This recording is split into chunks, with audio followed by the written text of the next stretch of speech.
Hello friends, तो हम AAFCPS note से CVS फिजियोलॉजी के MCQs पढ़ रहे थे।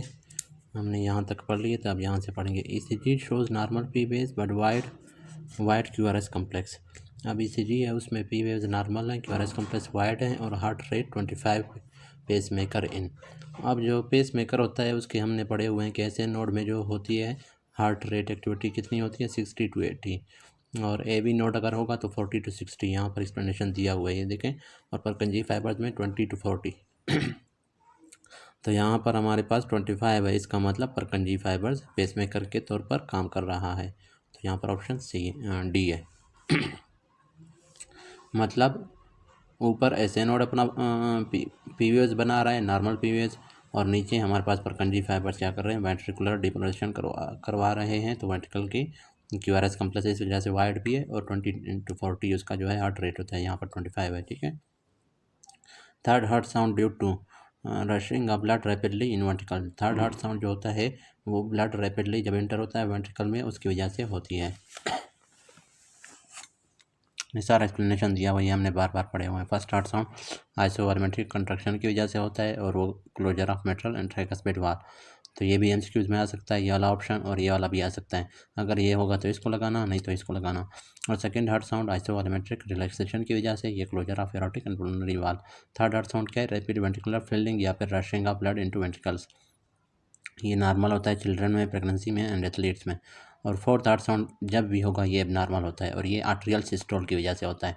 अब देखिए, नॉर्मल जो आर्ट्रियल सिस्टोल होता है उसमें हमारे पास फोर्थ हार्ट साउंड प्रोड्यूस नहीं होता, लेकिन जब हमारे पास वेंट्रिकल स्टिफ होते हैं ना, तो उस दौरान हमारे पास जब आर्ट्रियल सिस्टोल होगा ना, तो फिर ब्लड जब जाएगा वेंट्रिकल्स में, स्टिफ वेंट्रिकल्स के साथ जब स्टक करेगा वो ब्लड, तो उसकी वजह से फिर साउंड सुनाई देती है। उसको फोर्थ हार्ट साउंड या S4 कहते हैं। और ये हमेशा एबनॉर्मल होती है। और थर्ड हार्ट साउंड नॉर्मल भी हो सकती है, एबनॉर्मल भी। नॉर्मल किस में होता है, चिल्ड्रन, प्रेगनेंसी एंड एथलीट्स में। और एबनॉर्मल किस में होता है, इसके अलावा किसी भी पेशेंट में अगर होगा तो वो एबनॉर्मल है। Increase right atrial pressure, increase mean systemic pressure, decrease venous resistance causes. अब देखिए, राइट आर्ट्रियल प्रेशर इंक्रीज हुआ है राइट आर्ट्रियम का, और मीन सिस्टमिक प्रेशर भी इंक्रीज हुआ है, लेकिन डिक्रीज वीनस रेजिस्टेंस डिक्रीज है। तो इसकी काज क्या है, एक्सरसाइज में हमारे पास होता है ये चेंजेस आते हैं। Increase mean systemic pressure increase होता है, राइट आर्ट्रियल प्रेशर भी इंक्रीज होता है, लेकिन वीनस रेजिस्टेंस डिक्रीज होती है, ताकि वीनस रिटर्न को इंक्रीज कर सकें। Sodium potassium ATPase inhibition in cardiac cell leads to, ये हमने बार बार पढ़ा हुआ है, आपको एक्सप्लेन भी किया है कि इंक्रीज इंट्रासेलुलर कैल्शियम। ये किस तरह से था, अब देखिए, सोडियम पोटाशियम एटीपेज का फंक्शन क्या आता है। ये हमारे पास सेल है, यहाँ पर है सोडियम पोटाशियम एटीपेज। ये हमारे पास इसके इसके 3 पॉकेट होते थे, एक साइड से 3 पॉकेट, दूसरे साइड से 2 पॉकेट्स। ये इस तरह से थे, ये 3 पॉकेट फॉर एग्जांपल इसके अब अंदर की तरफ से हैं। एक यहाँ पर एक्स्ट्रा 4th पॉकेट भी होता है, जिसके अंदर एंजाइम होता है, कौन सा, एटीपेज एंजाइम। और ये पॉकेट क्या है, एंजाइम की मदद से यहाँ पर ATP को ब्रेक डाउन करता है। और इसके बाहर इस तरह से 2 पॉकेट हैं। अब ये क्या है, जब हमारे पास डिपोलेशन होगा तो सोडियम क्या है, इंटर होता है अंदर। अब सोडियम सारा अंदर इंटर हो गया, और फिर हमारे पास रिपोलेशन का प्रोसेस होता है, जिसमें पोटाशियम बाहर निकलता है। तो अब क्या है, हमारे पास रेस्टिंग मेम्ब्रेन पोटेंशियल वापस अचीव हो गया -90। अब इस -90 को जब हमने मेंटेन रखना है, जब तक स्टिमुलस नहीं आएगा हम लोग नहीं चाहते कि ये -90 से वापस एक्शन पोटेंशियल की तरफ जाए। तो फिर इसको मेंटेन रखने के लिए यहाँ पर जितने भी सोडियम्स थे, उन सोडियम को हमारे पास ये 3 पॉकेट्स में सोडियम बाइंड होंगे, और वो 3 ये असल में क्या है, एटीपेज एंजाइम यहाँ पर ATP को ब्रेक डाउन करेगा, तो एनर्जी रिलीज होगा। वो एनर्जी क्या करेगा, असल में यहाँ पर पहले सोडियम और पोटेशियम बाइंड हो जाते हैं, और जब एटीपेज, ये जो एटीपेज है ये ब्रेक डाउन करेगा ATP को, तो एनर्जी रिलीज होगा। जब एनर्जी रिलीज होगा तो ये हमारे पास क्या करेगा, रोटेट करेगा। जब रोटेट करेगा तो ये वाले सोडियम क्या करेंगे, ये सोडियम वाला साइड हमारे पास बाहर की तरफ चला गया, तीनों सोडियम बाहर चले गए, सोडियम तीनों बाहर चले गए, और जो पोटाशियम थे ना, पोटाशियम वाला साइड अंदर आ गया, ठीक है। तो दोनों पोटाशियम अंदर आ गए। तो सोडियम पोटाशियम एटीपेज पंप का ये काम है कि एटीपेज एंजाइम ATP की ब्रेक डाउन करता है, और उसके बाद एनर्जी जो रिलीज होता है वो एनर्जी क्या करेगा, सोडियम्स को बाहर फेंकेगा और पोटाशियम को अंदर लाएगा। तो अब क्या है, वो कह रहे हैं अगर हम इसको क्या कर दें, इनहिबिट कर दिया। अच्छा, ये सोडियम पोटेशियम एटीपेज क्या कर रहा था, रेस्टिंग मेम्ब्रेन पोटेंशियल को मेंटेन कर रहा था। अचीव्ड कैसे हो रहा था, रिपोलराइजेशन की वजह से, पोटेशियम इफ्लक्स की वजह से। ये हमने पढ़ा था ना सारा कि ये हमारे पास सेल है, इसका रेस्टिंग मेम्ब्रेन पोटेंशियल -90 है। फिर सेल के अंदर जब हमारे पास लीकी चैनल्स होते हैं उससे सोडियम इंटर होता है। जब सोडियम इंटर होगा आहिस्ता आहिस्ता तो इसका पोटेंशियल -70 तक जब पहुंचेगा सेल का, उसके बाद हमारे पास सेल के अंदर जो वोल्टेज गेटेड सेल, ये हमारे पास लीकी चैनल है। यहाँ से सोडियम इंटर हो गया तो ये -90 से चला जाएगा -70 तक, ठीक है। उसके बाद -70 तक पहुँच गया ना, ये टाइम लेगा, ठीक है, -70 तक पहुँचने में। उसके बाद -70 के ऊपर यहाँ पर वोल्टेज सेंसिटिव होते हैं ना, -70 के ऊपर ये voltage gated sodium channel open होते हैं और सोडियम तेज़ी से इंटर होगा। तो इस प्रोसेस को हम कहते हैं डीपोलराइजेशन। यहाँ से यहाँ तक जो था थ्रेशोल्ड पोटेंशियल था। फिर डीपोलराइजेशन में क्या होगा, सोडियम सारा इंटर हो गया तो ये +10 तक हमारे पास फॉर एग्जांपल सेल का पोटेंशियल जाएगा।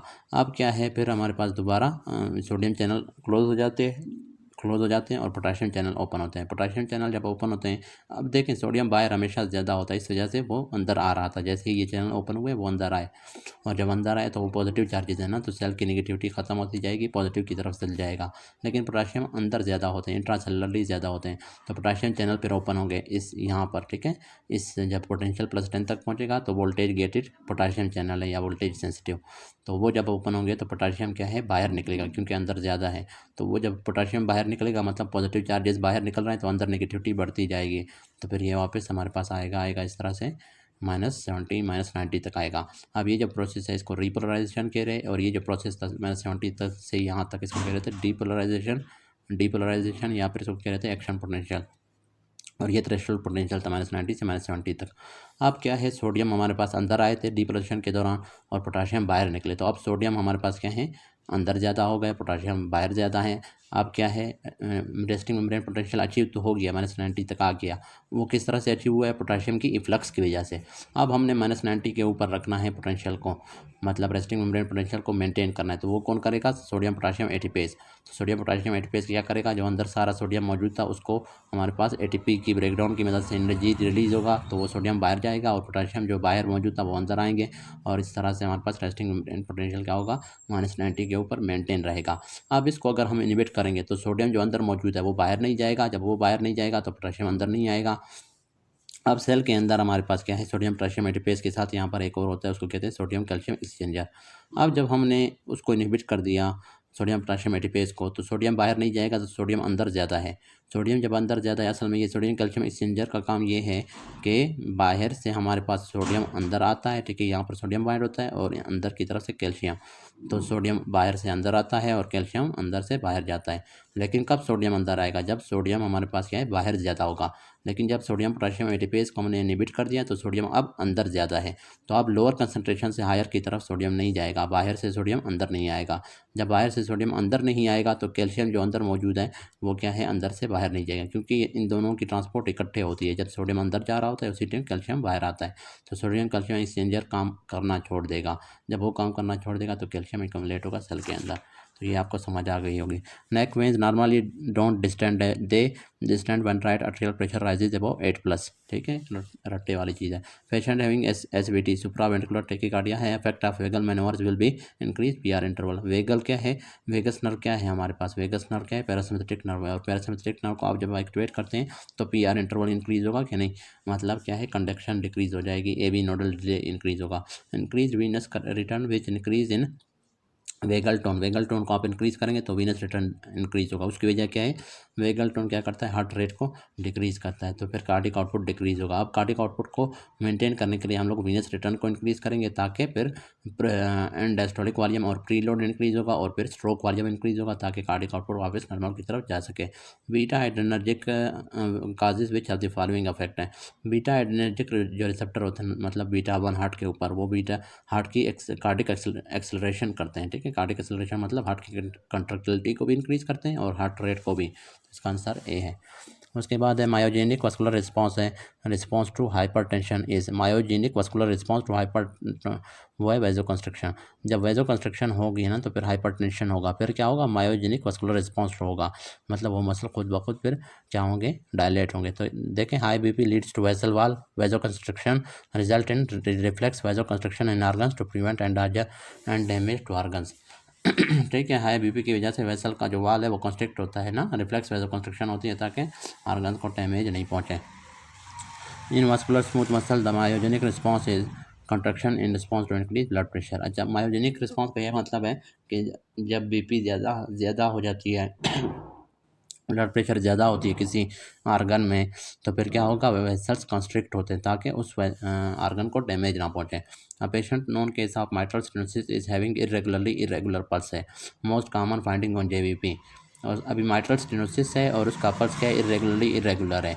अब जेबीपी के ऊपर मोस्ट कॉमन फाइंडिंग क्या होगा, अब्सेंट ए वेव होगा।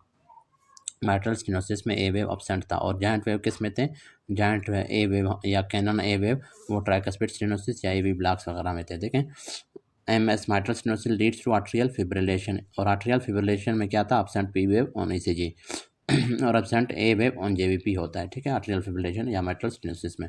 विच of the following has most prominent pre potential, ये बार बार हमने पढ़ा हुआ है ऐसे नोट में। Partial patient after RTA loses 2 litre of blood which are the following will occur, increased venous tone. 2 litre loss हुआ है तो वीनस टोन इंक्रीज होगा ताकि वीनस रिटर्न इंक्रीज हो सके और कार्डिक आउटपुट मेंटेन हो सके। सही है। उसके बाद after passing veg shape catheter pressure increase by 5 millimetre of mercury, which one will increase है, एएनपी। देखें, एएनपी कहाँ से, आर्ट्रियम से रिलीज होता है, आर्ट्रियल नाइट्री यूरेटिक पेप्टाइड। तो अब जब हम लोग वेज शेप कैथेटर पास करते हैं राइट आर्ट्रियम में तो वहाँ पर प्रेशर बढ़ जाएगा, तो जैसे ही प्रेशर बढ़ जाएगा वहाँ पर सेंसर्स हैं, रिसेप्टर्स हैं, वो प्रेशर को सेंस करते हैं तो वो रिलीज़ करेंगे क्या, एएनपी, वो सेल्स। तो एएनपी क्या करेगा, प्रेशर को दोबारा नॉर्मल की तरफ लाने की कोशिश करेगा। किस तरह से, ये जाके किडनी पे एक्ट करता है और किडनी से क्या करवाता है, नेट्री यूरेसिस करवाता है। नेट्री मीन्स सोडियम, यूरेसिस मीन्स यूरिन में सोडियम को निकालेगा sorry.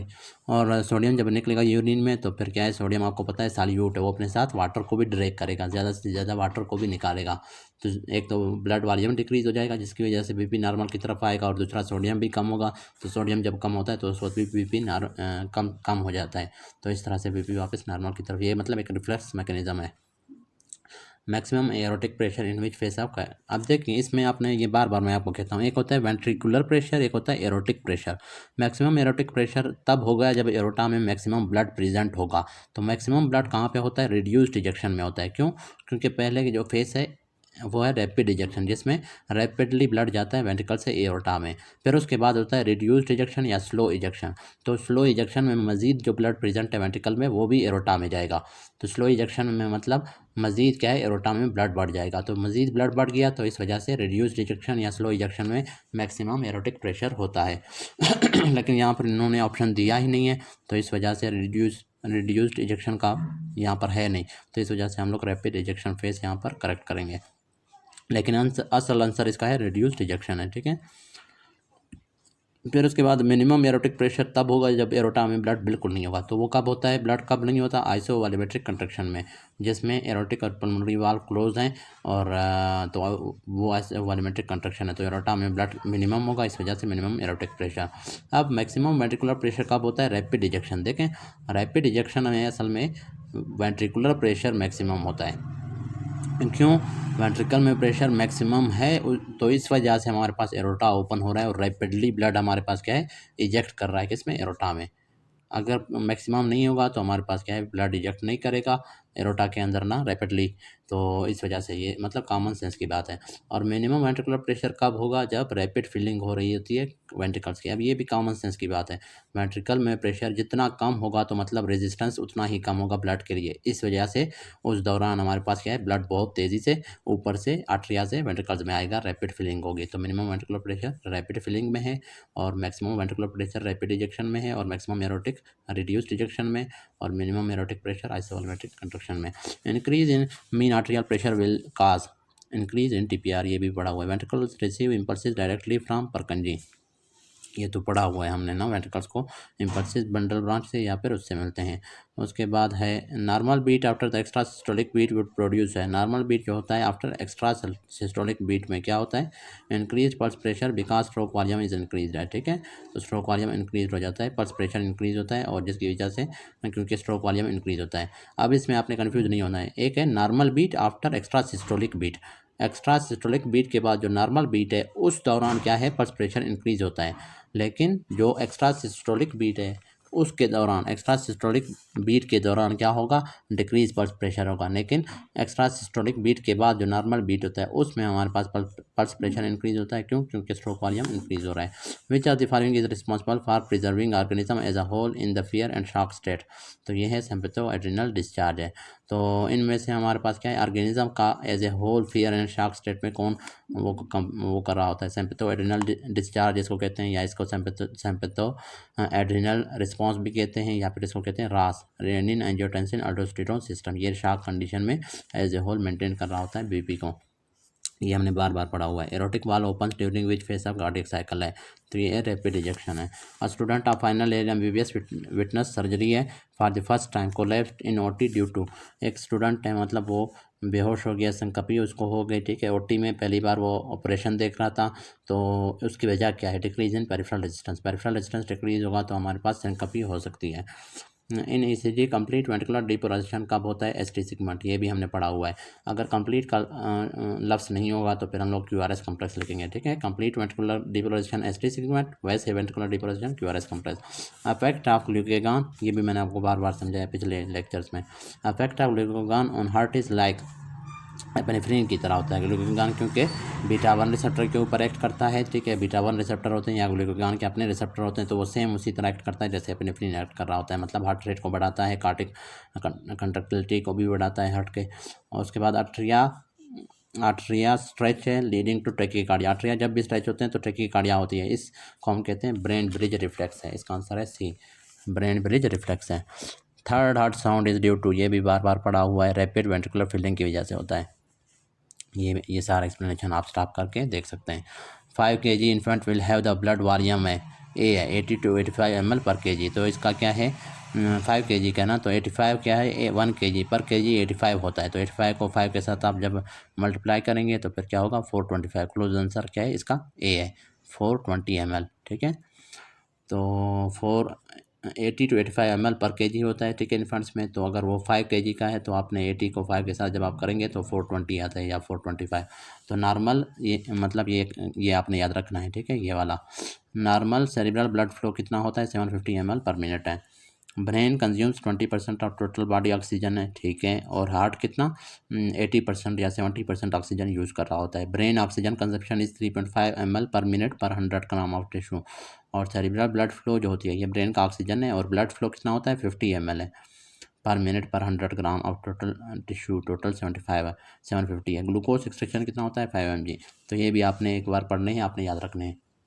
In normal healthy person sympathetic activity is increase to increase blood flow to muscle की तरफ हमारे पास ब्लड फ्लो इंक्रीज होता है नॉर्मल हेल्दी पर्सन में, ठीक है। सिम्पैथेटिक एक्टिविटी ब्लड फ्लो को इंक्रीज करता है। उसके बाद है second heart sound is due to, इसका आंसर है आइसोवॉल्यूमेट्रिक रिलैक्सेशन है, ठीक है। ये बार बार पढ़ा हुआ है। During exercise no change blood flow to which organ, वो होता है ब्रेन। ब्रेन हमारे पास क्या है, लोकल मेटाबोलाइट्स पे एक्ट नहीं कर रहा होता, तो वो अपना ब्लड फ्लो को मेंटेन कर रहा होता है। क्योंकि अगर मेंटेन नहीं करेगा तो सिनकपी हो जाएगी ना। Patient with 15 to 20% blood loss, what should be given via IV infusion. तो वो है 3% नॉर्मल सेलाइन। तो 3% जो सेलाइन होता है, 3% सेलाइन भी इसको कह सकते हैं या नॉर्मल सेलाइन भी कह सकते हैं। नॉर्मल सेलाइन तो 0.9% होता है ना, तो इसको आप 3% हाइपरटोनिक सेलाइन कह सकते हैं ना। ये हाइपरटोनिक सेलाइन है। तो ये क्या है, बीपी को मेंटेन करता है। किस तरह से कि जब 3% सोडियम क्लोराइड होगा या सेलाइन होगा किस में, ब्लड वेसल के अंदर, तो ब्लड के आसपास जो एक्स्ट्रा सेलुलर इंटरस्टिशियल फ्लूइड होता है उसको भी ये अपनी तरफ खींचेगा, सोडियम क्लोराइड, ठीक है, ये साल्ट। तो फिर क्या है, ब्लड वॉल्यूम बढ़ेगा, इस तरह से बीपी मेंटेन होगा। विच of the following is the initial mechanism that stops bleeding after a cut है। तो ये है वेजो कंस्ट्रिक्शन। सबसे पहले जब कट लगता है तो वेजो कंस्ट्रिक्शन होता है जो कि ब्लीडिंग को स्टॉप करता है। ये मतलब एक रिफ्लेक्स है। And diastolic volume depends on venous return के ऊपर। जितना वीनस रिटर्न ज़्यादा होगा उतना एंड डायस्टोलिक वॉल्यूम ज़्यादा होगा, फिर उतना प्रीलोड ज़्यादा होगा। तो preload is determined by end diastolic volume. देखें, वीनस रिटर्न इंक्रीज होगा तो एंड डायस्टोलिक वॉल्यूम इंक्रीज होगा, तो फिर प्री लोड इंक्रीज होगा। आफ्टर लोड को डिटरमाइन कर रहा है कौन, मैप। ये जितना ज़्यादा होगा mean arterial pressure, afterload उतना ही ज़्यादा होगा। आफ्टर उसके बाद TPR is determined by diastolic BP. In basal condition cardiac muscle uses which of the following for energy. ये भी बार बार पढ़ा हुआ है, फैट्स हैं या फैटी एसिड्स हैं। तो आज हमने इसके एमसीक्यूज ख़त्म करना है, इस वजह से मैं थोड़ा जल्दी जल्दी पढ़ रहा हूँ और ये बार बार रिपीट हो रहे हैं ना, तो इस वजह से बार बार एक्सप्लेनेशन नहीं कर सकता। आप पिछले भी सारे लेक्चर सुन लें तो आपको अच्छी तरह से समझ आएगी। Cardiac output in heavy exercise is augmented by increase in ventricular contractility. तो हैवी एक्सरसाइज में कार्डियक आउटपुट इंक्रीज होता है किस तरह से, वेंट्रिकल की कंट्रक्टिलिटी इंक्रीज होगी तो ज़्यादा से ज़्यादा ब्लड जो वेंट्रिकल में होगा वो एरोटा में और सिस्टमिक सर्कुलेशन में जाएगा ताकि ज़्यादा ग्लूकोज और ऑक्सीजन मसल को मिल सकें। तो इस तरह से कार्डियक आउटपुट इंक्रीज होता है। S2 heart sound as compare to S1 heart sound, ये भी हमने बार बार पढ़ा हुआ है, इसकी फ्रीक्वेंसी ज़्यादा होती है S2 की, ठीक है, मतलब इंटेंसिटी पिच और फ्रीक्वेंसी ज़्यादा होती है, लेकिन इसका जो ड्यूरेशन होता है वो S2 का वो कम होता है। Patient present with heart rate 102 है, BP इतना है, एंटीकिपनिक ऑन स्टैंडिंग, ये बार बार ये एमसीक्यू जा रहा है, स्टैंडिंग के ऊपर उसका हार्ट रेट इंक्रीज हो रहा है 110 तक। तो मैकेनिज्म बिहाइंड दिस क्या है, डिक्रीज वीनस रिटर्न है। अब ये एमसीक्यू बार बार आता है, ये पूछ रहा है कि हार्ट रेट जब हम लोग सिटिंग पोजीशन से स्टैंड करते हैं तो हार्ट रेट इंक्रीज होता है, तो क्यों इंक्रीज हो रहा है, क्योंकि वीनस रिटर्न डिक्रीज हो रहा है, ठीक है। तो अंडरलाइंग मैकेनिज्म वो पूछ रहा है ना, और अगर वो पूछेगा कि हमारे पास क्या है वीनस रिटर्न डिक्रीज, जब बंदा उठेगा सिटिंग पोजीशन से तो क्या है वीनस रिटर्न डिक्रीज हो रहा है, तो फिर हमारे पास क्या है कंपनसेटरी चेंज क्या होगा, वो होगा हार्ट रेट को इंक्रीज करना। ये सारा यही एक्सप्लेनेशन दिया हुआ है। Action of norepinephrine on heart क्या है, इंक्रीज एवी कंडक्शन है। नॉरएपिनेफ्रिन एवी कंडक्शन को इंक्रीज करता है, हार्ट रेट को इंक्रीज करता है। तो यहाँ पर बाकी ऑप्शन हमारे पास सारे पैरासिम्पथेटिक एक्टिविटी है ना, इस वजह से इंक्रीज एवी कंडक्शन वाला ठीक है। वेंट्रिकल मैक्सिमम फिल्ड एट, वो होता है आर्ट्रियल सिस्टोल के दौरान मैक्सिमम फिल्ड होता है। यहाँ पर है ऑप्शन ए है, ए में हमारे पास कौन सा option, end of atrial systole, हाँ वही है। उसमें मैक्सिमम एक होता है फिल्ड, एक होता है फिलिंग। मैक्सिमम वेंट्रिकल की फिलिंग किस में हो रहा होता है, रैपिड फिलिंग, ठीक है। और इस दौरान हमारे पास वेंट्रिकल की जो प्रेशर होती है वो मिनिमम होती है, लेकिन मैक्सिमम वेंट्रिकल फिल्ड। अब इसके बाद हमारे पास क्या है, आर्ट्रियल सिस्टोल होता है जिसमें मजीद ब्लड आएगा वेंट्रिकल के अंदर और वेंट्रिकल मैक्सिमम फिल हो जाएगा, तो वो है atrial systole. Atrial stretch leading to tachycardia, इसको कहते हैं Bainbridge reflex. Venous return decreases in skeletal muscle paralysis, अगर होगी तो वीनस रिटर्न डिक्रीज होगा, क्यों, क्योंकि स्केलेटल मसल क्या कर रहे होते हैं, वेंस को स्क्वीज कर रहे होते हैं, जिसकी वजह से ब्लड हमारे पास हार्ट की तरफ आ रहा होता है, वीनस रिटर्न इंक्रीज हो रहा होता है। लेकिन अगर स्केलेटल मसल पैरालाइज होंगे तो वीनस रिटर्न डिक्रीज होगी, ठीक है। अच्छा, उसके बाद कार्डिक आउटपुट एक्सप्लेनेशन दिया हुआ, ये पढ़ लेना आपने। Cardiac output of the right side of the heart is what percentage of the cardiac output of left side of the heart है, तो वो सेम होता है ना, 100% होता है। जितना राइट साइड का कार्डिक आउटपुट होगा लेफ्ट का भी उतना ही होगा। Venous return is directly proportional to, इसका answer mean systemic filling pressure, जितना ज़्यादा होगा वीनस रिटर्न उतना ज़्यादा होता है। Fourth heart sound is due to which of the following, fourth heart sound हमारे पास आर्ट्रियल डिपोजिशन की वजह से, तो आर्ट्रियल डिपोजिशन तो नहीं है, यह असल में atrial systole against stiff ventricle, तो पूरा ये ऑप्शन होना चाहिए, ठीक है। क्योंकि आर्ट्रियल डिपोजिशन, नॉर्मल जो आर्ट्रियल डिपोजिशन है उसमें तो पी वेव बन रहा होता है और उसमें हमारे पास atrial fourth heart sound normally सुनाई नहीं देता। जब स्टिफ वेंट्रिकल होगा तो उस दौरान आर्ट्रियल सिस्टोल जब होता है तो उस वक्त फिर सुनाई देता है fourth heart sound. Pacemaker of heart क्या है, ऐसे नोट है, contraction of wall will be seen on JVP. Contraction of wall कब होता है जेवीपी के ऊपर, कौन सा वेव बन रहा होता है, वी वेव, ठीक है। ANP is release by which of the following mechanism है, तो वो यही है, सी है, ठीक है। आर्ट्रियल स्ट्रेच, आर्ट्रिया जब स्ट्रेच होता है ना या उसके ऊपर प्रेशर ज़्यादा पड़ता है तो फिर ANP रिलीज होता है। A young girl in supine position with BP 80/50 and pulse इतना है, जब वो स्टैंड करेगा तो उसका पल्स रेट इंक्रीज हो रहा है। अब ये बार बार वही ऑप्शन है ना, decrease venous return to heart है, जिसकी वजह से फिर प्री लोड का एंड डायस्टोलिक वॉल्यूम कम होगा, प्री लोड कम होगा, फिर कार्डिक आउटपुट कम होगा, तो उसको कार्डिक आउटपुट को मेंटेन करने के लिए हम क्या करेंगे, वीनस रिटर्न को इंक्रीज करेंगे, सॉरी वीनस रिटर्न को इंक्रीज नहीं करेंगे, हार्ट रेट को इंक्रीज करेंगे ताकि वो हमारे पास नॉर्मल की तरफ जा सके cardiac output. 60% of ventricles filled in end of atrial systole, maximum ventricle filled atrial systole है और मैक्सिमम फिलिंग किस में होता है, maximum ventricular filling rapid filling में होता है। पर्सन हार्ट रेट इज 80 है, ECG विल शो बी है, ठीक है। PR इंटरवल ऑफ 0.75 सेकेंड है। देखें RR इंटरवल की बात कर रहे हैं, तो RR इंटरवल क्या है, 0.75 मीन्स 20 स्मॉल बक्सेस, मतलब क्या है 75 बीट्स पर मिनट है ना। 8 स्मॉल बक्स 0.04, तो ये हार्ट रेट कितना होगा, 1500 डिवाइडेड बाय ये है नंबर ऑफ स्मॉल बक्सेस 20 है तो 75 हो जाएगा, ठीक है। ये आपने 75 heart is near equal to near 80 equal to RR interval of 0.75 second है। तो ये आपने 1 लीटर ऑफ ब्लड लॉस है विच फिजियोलॉजिकल पैरामीटर विल डिक्रीज है, स्ट्रोक वॉल्यूम, तो 1 लीटर हमारे पास जब लॉस हो गया तो जाहिर है वीनस रिटर्न डिक्रीज होगा, फिर हमारे पास स्ट्रोक वॉल्यूम डिक्रीज होगा, ठीक है।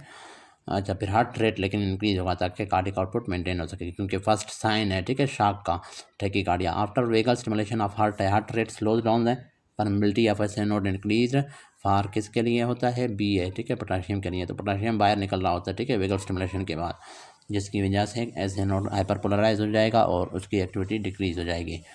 देखें, इंक्रीज पोटाशियम इन्फ्लक्स हो रहा है, हाइपरपोलराइजेशन है, और डिक्रीज सोडियम इन्फ्लक्स है, डिक्रीज पेसमेकर एक्टिविटी होगी। Parasympathetic act on AV node और उससे डिक्रीज करेगा कंडक्शन ऑफ एवी नोड को। Neutrophil granulocyte increase in chronic cardiac infarction में न्यूट्रोफिल्स और ग्रेनुलोसाइट्स इंक्रीज होते हैं ना, क्योंकि हमारे पास एक्यूट हमारे पास इन्फेक्शन होता है ना। अच्छा, group of students were studying difference between PO2 and PCO2 in different arteries of body. They found major difference between, कहाँ पे होता है, एरोटा एंड पल्मोनरी आर्टरी में मैक्सिमम डिफरेंस होता है PO2 एंड PCO2 में, क्योंकि हमारे पास जो पल्मोनरी आर्टरी होती है उसमें डीऑक्सीजनेटेड ब्लड है और एरोटा में ऑक्सीजनेटेड ब्लड है, तो मैक्सिमम हमारे पास डिफरेंस यहाँ पे होता है PO2 और PCO2 का। Event occur just before opening of aortic valve, तो वो है बिगिनिंग ऑफ द सिस्टोल है, जिसको आइसोमेट्रिक कंट्रक्शन कहते हैं ना, उसके बाद फिर रैपिड एजेक्शन होती है। Which parameter of the heart are check during exercise है, कार्डियक आउटपुट को चेक करते हैं, ठीक है। नॉर्मल एंड डायस्टोलिक वॉल्यूम कितना होता है, 120 ml। During hypertension in the retina in grade 3 oedema what will be damaged है, आर्ट्रियोल। ग्रेड 3 में आर्ट्रियोल डैमेज होते हैं, ठीक है, रेटिनोपैथी होता है ना। और hyperaemia is seen in child speaking loudly, what best describes hyperaemia, active process. Hyperaemia मतलब ब्लड फ्लो इंक्रीज हो जाता है चाइल्ड के फेस की तरफ या उसके जो हमारे पास वोकल कार्ड्स की तरफ, तो क्योंकि वो चाइल्ड हमारे पास स्पीक कर रहा है लाउडली, तो उसको ज़्यादा एनर्जी रिक्वायर होगी ना उन मसल्स वगैरह को, इस वजह से हाइपरीमिया होता है। मोटर बाइक राइडर, तो ये एक्टिव प्रोसेस है, ठीक है, एक्टिवली इंक्रीज हो रहा है ना, क्योंकि वो जोर से बात कर रहा है, ये एक्टिव प्रोसेस है ना। Motor bike rider falls from bike with heavy bleeding, baroreceptor will diminish venous compliance. अब जब ब्लड ब्लीडिंग बहुत ज़्यादा हो गई तो बैरोरिसेप्टर क्या करेंगे, वीनस कंप्लायंस को डिक्रीज़ करेंगे, मतलब वीन के अंदर ब्लड हमारे पास कम जमा होगा, ज़्यादा से ज़्यादा ब्लड वीन से जाएगा किस तरफ, आर्टरीज की तरफ, ताकि ऑक्सीजन और ग्लूकोज मिल सके टिश्यूज़ को, हाइपोक्सिया ना हो, ठीक है। Patient move from supine position to standing position, compensation, supine position से स्टैंडिंग पोजिशन में तो compensation by which of these है, ये बार बार वही आ रहा है, ठीक है ना। अब ये कह रहे हैं compensation by which of these. अब अगर वो पूछते हैं अंडरलाइंग मैकेनिज्म ऑफ कंपनसेशन, तो हम कहते हैं डिक्रीज वीनस रिटर्न। अब वो पूछ रहे हैं कंपनसेटरी जो चेंज हो रहा है, कंपनसेटरी चेंज भी इसको कह सकते हैं, तो वो क्या है, इंक्रीज हार्ट कंट्रैक्टिलिटी। इसकी एक्सप्लेनेशन इन लोगों ने पीछे भी बार बार दी हुई है। Low concentration epinephrine from medulla causes vasodilation via beta 2 adrenergic के जरिए एपिनेफ्रीन क्या करता है, वेजोडाइलेशन करता है ना। बीटा 1 के ऊपर अगर एपिनेफ्रीन बाइंड होगा तो हार्ट रेट इंक्रीज होगी, उसके अलावा हार्ट की कंट्रैक्टिलिटी इंक्रीज होगी। लेकिन बीटा 2 जो होते हैं वो उनके साथ जब एपिनेफ्रीन बाइंड होता है तो क्या होता है, वेजोडाइलेशन होता है। और ये बीटा 2 रिसेप्टर किस में होते हैं, स्केलेटल मसल के ब्लड वेसल के अंदर होते हैं, और ड्यूरिंग एक्सरसाइज उसी रिसेप्टर पे बाइंड होगा क्या, एपिनेफ्रीन और नॉरएपिनेफ्रीन, और वेजोडाइलेशन होगी ताकि स्केलेटल मसल की तरफ ज़्यादा से ज़्यादा ब्लड फ्लो हो सके। In a person having regular exercise has heart rate of 80 beats per minute, ठीक है। Slowest speed of conduction velocity is present in which of the following. AV node में हमारे पास कंडक्शन वेलोसिटी सबसे कम होती है और मैक्सिमम परकंजी फाइबर्स में होती है। ये एमसीक्यूज आते हैं, ये सीक्वेंस वाले ना, ये आपने याद रखने हैं। उसके बाद and diastolic volume is 50 ml है, एंड स्ट्रोक वॉल्यूम 70 ml है। तो एंड सिस्टोलिक वॉल्यूम का पूछ रहे हैं, एंड सिस्टोल मतलब स्ट्रोक वॉल्यूम हो गया 70 ml, मतलब सिस्टोल एंड हो गया। उसके बाद कितना 50 ml रह गया, ठीक है, सिस्टोल के बाद कहाँ उसमें वेंट्रिकल में। तो हमारे पास क्या है, अब सिस्टोल से पहले हमारे पास समझे 70 + 50 कितना 120 ml, तो टोटल हमारे पास एंड डायस्टोलिक वॉल्यूम कितना था 120 ml। सिंपल कॉमन सेंस की बात है, कल भी समझाया था आपको। A person running in a marathon race blood flow to non exercising muscle by post ganglionic sympathetic cholinergic, ये हमारे पास सप्लाई करते हैं। Ventricular filling in which ECG segment, ventricular filling किस में होती है, TP सेगमेंट, ये भी कल पढ़ा था। Regarding myelinated fibers true is C, action potential at internodes है। तो माइलिनेटेड फाइबर्स में जो हमारे पास सिर्फ ये नोड्स ऑफ रेनवियर है, ये हमारे पास शिवांशल है, उसके अंदर माइलिन शीथ है, ये जो है नोड्स ऑफ रेनवियर, यहाँ पर सिर्फ एक्शन पोटेंशियल होते हैं, ठीक है। ये नोड्स ऑफ रेनवियर पे इसको कहते हैं इंटर नोड भी कहते हैं या नोड्स ऑफ रेनवियर भी, यहाँ पर एक्शन पोटेंशियल होते हैं, इस वजह से हमारे पास क्या होते हैं, एक्शन पोटेंशियल फास्टेस्ट होते हैं माइलिनेटेड फाइबर्स में। 25-year-old female present with atypical chest pain, dyspnoea on exertion and palpitations है। Clinical examination shows pulse rate 80 है, BP 130/80 है, ग्रेड 2 सिस्टोलिक मर्मर है, एट फोर्थ स्टर्नल बॉर्डर है। ECG was normal, chest X-ray भी normal है। Which are the following is most likely diagnosis. तो ये हमारे पास सेकंड ग्रेड जो सिस्टोलिक मर्मर होते हैं ये नॉर्मल होते हैं कुछ लोगों में, ठीक है। तो ये नॉर्मल हार्ट है, क्योंकि ECG भी नॉर्मल है, एक्सरे भी नॉर्मल है, chest X ray. Special feature of cardiac muscle क्या है, has action potential with plateau. हाँ, ये होता है कार्डिक मसल्स में प्लेटू फेज होता है, ये एक्शन पोटेंशियल है, उसके बाद ये इनिशियल रिप्रोडक्शन है, फिर ये प्लेटू फेज होता है ना, उसके बाद रिप्रोडक्शन दोबारा होती है, तो ये प्लेटू फेज होता है, स्पेशल फीचर है कार्डिक मसल का। Systolic phase of cardiac cycle corresponds to the following component of ECG। ये भी बार बार हमने पढ़ा हुआ है। RT इंटरवल या QT इंटरवल सिस्टोलिक फेज को शो करता है, मतलब डिपोलेशन और रिपोलेशन दोनों को कलेक्टिवली हम कह रहे होते हैं सिस्टोलिक फेज, ठीक है। और उसको शो कर रहा होता है QT इंटरवल या RT interval. During exercise coronary blood flow is maintained by local metabolites, ये भी रिपीट हो रहा है। Maximum pressure in aorta during slow ejection phase या रिड्यूस्ड इजेक्शन फेस, अभी मैंने समझाया था थोड़ी देर पहले। Event occur just before opening of aortic valve, beginning of systole है। Contraction of wall will be seen on JVP wave form as wall की जो कंट्रक्शन होती है JVP के ऊपर V वेव से शो होते हैं। चाइल्ड प्लेइंग जंगल लाइन गेम, ये कल भी आया था। गूज बम्प्स, मतलब उसके जो हेयर होते हैं स्किन के ऊपर, हैंड्स के ऊपर, वो क्या करते हैं, स्ट्रेट हो जाते हैं, इरेक्ट हो जाते हैं। तो वो कौन करवा रहा होता है, contraction of erector pili muscle. और ये फेयर और कोल्ड के दौरान होते हैं ना, क्योंकि सिम्पैथेटिक नर्वस सिस्टम एक्टिवेट होता है और वो इरेक्टर पिल्लाई मसल को कॉन्ट्रैक्ट करेगा और ये हेयर्स क्या होंगे, इरेक्ट होंगे। Striated muscles that rhythmically myogenically contract in synchronized fashion cardiac muscle होते हैं, ठीक है। Highest conduction velocity in Purkinje is due to less number of myofibrils, लेकिन सबसे ज़्यादा ये जो सबसे ज़्यादा हम लोग लिखेंगे, जो पहला ऑप्शन था वो डायमीटर उसकी हमारे पास बहुत ज़्यादा थी, ठीक है। और दूसरी बात क्या थी, नंबर ऑफ गैप जंक्शंस बहुत ज़्यादा थे, फिर सोडियम चैनल्स भी बहुत ज़्यादा थे, लास्ट में लेस नंबर ऑफ मायोफाइब्रल्स थे। तो बाकी ऑप्शंस में दिए नहीं हुए, इस वजह से ये वाला ऑप्शन है। Which are the following pressure measured है between venous and arterial side when heart stopped है, उसको कहते हैं मीन सिस्टमिक फिलिंग प्रेशर, कल भी पढ़ा था। And diastolic volume on which one है, तो उस वीनस रिटर्न है, ठीक है। वीनस रिटर्न जितना ज़्यादा होगा एंड डायस्टोलिक वॉल्यूम उतना ज़्यादा होगा। और फिर हमारे पास जितना डायस्टोलिक वॉल्यूम ज़्यादा होगा हम कहेंगे प्री लोड उतना ज़्यादा है, मतलब हार्ट के कंट्रक्शन से पहले हार्ट के ऊपर लोड, मैक्सिमम लोड कब होता है, जब एंड डायस्टोलिक वॉल्यूम मैक्सिमम होता है। Main determinant of coronary circulation is, वो है local metabolites and oxygen demand, coronary circulation, ठीक है।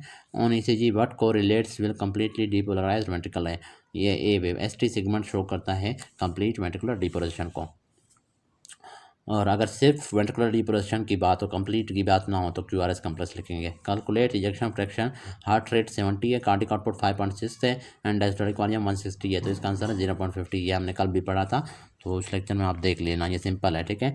देखें, हार्ट रेट 70 है और कार्डिक आउटपुट मैंने आपको कल बताया था कि हार्ट रेट और स्ट्रोक वॉल्यूम की कम्बिनेशन है। तो हार्ट रेट कितना है, 70। इस हार्ट रेट को हम इधर लाएंगे क्योंकि स्ट्रोक वॉल्यूम हमने मालूम करना है ना। तो कार्डिक आउटपुट कितना है, 5.6 लीटर है, उससे आपने डिवाइड करना है इसको 70 को, तो ये 5.6 लीटर को आपने ml में चेंज करना है, तो ये होता है 5600। तो ये 70 है, ये 0 से कट जाएगा, तो 7 8 56 है, तो 80 हो जाएगा। तो अब क्या है, स्ट्रोक वॉल्यूम कितना हो गया, 80 हो गया। अब एंड डायस्टोलिक वॉल्यूम हमारे पास 160 है। तो वो अभी हमसे पूछ क्या रहे हैं, इजेक्शन फ्रैक्शन फिर आपको पता है इजेक्शन फ्रैक्शन क्या है, stroke volume divided by end diastolic volume से आपने डिवाइड करना है। तो एंड डायस्टोलिक वॉल्यूम हमारे पास स्ट्रोक वॉल्यूम 80 है, सॉरी एंड डायस्टोलिक वॉल्यूम को ऊपर रखना है, स्ट्रोक वॉल्यूम को नीचे। तो 160 डिवाइडेड बाय 80 क्या हो जाएगा, 160 डिवाइडेड बाय 80, तो 0 से कट गया, 8 2 16। हाँ, इस तरह होता है, बल्कि ना स्ट्रोक वॉल्यूम को आपने ऊपर रखना होता है एंड डायस्टोलिक वॉल्यूम को नीचे। तो 80 है डिवाइडेड बाय 160, तो ये हो जाएगा हमारे पास ये हमारे पास 0.5 हो जाएगा आंसर। ये देखें ना, ये कल भी मैंने आपको समझाया था ना, इजेक्शन फ्रैक्शन क्या होता है, is equal two stroke volume हमारे पास 80 आ गया एंड डायस्टोलिक वॉल्यूम 160 है, 0 से कट गया, 8 1 8 8 2 16 है, तो 1 डिवाइडेड बाय 2, तो ऊपर 1 है हमारे पास, यहाँ पर ये हमारे पास 1 है, यहाँ पर 2 है, तो फिर आप क्या करेंगे, यहाँ पर पॉइंट लगाएंगे, ये 0 हो गया, 2 5 10 है, तो हमारे पास कितना हो गया, 0.5 हो गया। तो 0.50, ठीक है, ये हमारे पास।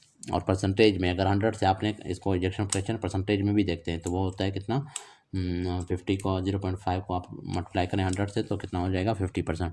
अ patient was transfuse blood after trauma, most of the replace blood volume goes to veins and venules में जाएगा, ठीक है। हार्ट रेट डबल है, cardiac cycle will complete in 0.4 second. Normally 0.8 में ना, तो हार्ट रेट को आप डबल करेंगे तो उतना हमारे पास टाइम जो होगा कार्डिक साइकिल के लिए वो हाफ हो जाएगा, 0.4 है। मतलब इन्वर्स रिलेशन है ना कार्डिक साइकिल का जो टाइमिंग है और हार्ट रेट के दरमियान। अब patient has cardiac cycle of second, कितना सेकेंड्स है, 0.3 सेकेंड है और 75 बीट्स है। अब 75 बीट्स को आपने ट्रिपल कर दिया, 75 को डबल करें 150, फिर ट्रिपल करें 250, 225। तो अब क्या होगा, आपने जब हार्ट बीट को ट्रिपल कर दिया तो आपने कार्डिक साइकिल का जो टाइमिंग है उसको 3 गुना आपने कम करना है, तो 0.3 होगा, वो कम हो जाएगा 3 गुना जब 0.1 सेकेंड। कल भी हमने ये पढ़ा था। Para beta adrenergic causes which of the following affect है, कार्डिक एक्सेलरेशन पीछे पड़ा है। A wave corresponds to P R segment के साथ, ये जेवीपी के ऊपर जो ए वेव होता है वो पी आर सेगमेंट के साथ क्रॉसपैंड करता है, और जो पी वेव है या पी आर इंटरवल है वो atrial P wave atrial depression को शो करता है ईसीजी के ऊपर जो होता है, और पी आर इंटरवल इस चीज़ को शो करता है कि आर्ट्रियल डिप्रेशन हो गई, उसके बाद डिप्रेशन जा रही है कहाँ पे, ए वी नोड से पास हो रही है। Athletes have large heart size comparatively and increased stroke volume, and instead their muscle needs same amount of energy and having cardiac output approximately same as that in normal individual. What is the reason for this phenomenon? तो इसका answer है सी, because decrease heart rate होता है, increase stroke volume होता है। तो जो हमारे पास एथलीट्स का कार्डिक आउटपुट सेम है, तो सेम है लेकिन उनका स्ट्रोक वॉल्यूम ज़्यादा है, तो स्ट्रोक वॉल्यूम ज़्यादा है तो उनका हार्ट रेट थोड़ा कम होगा ताकि कार्डिक आउटपुट नॉर्मल रहे। तो ये कंप्लीट हो गया सीवीएस फिजियोलॉजी। तो कल से हम जीआईटी फिजियोलॉजी स्टार्ट करेंगे। तो कुछ अगर आपको समझ नहीं आए कमेंट्स में आप पूछ सकते हैं। Thank you.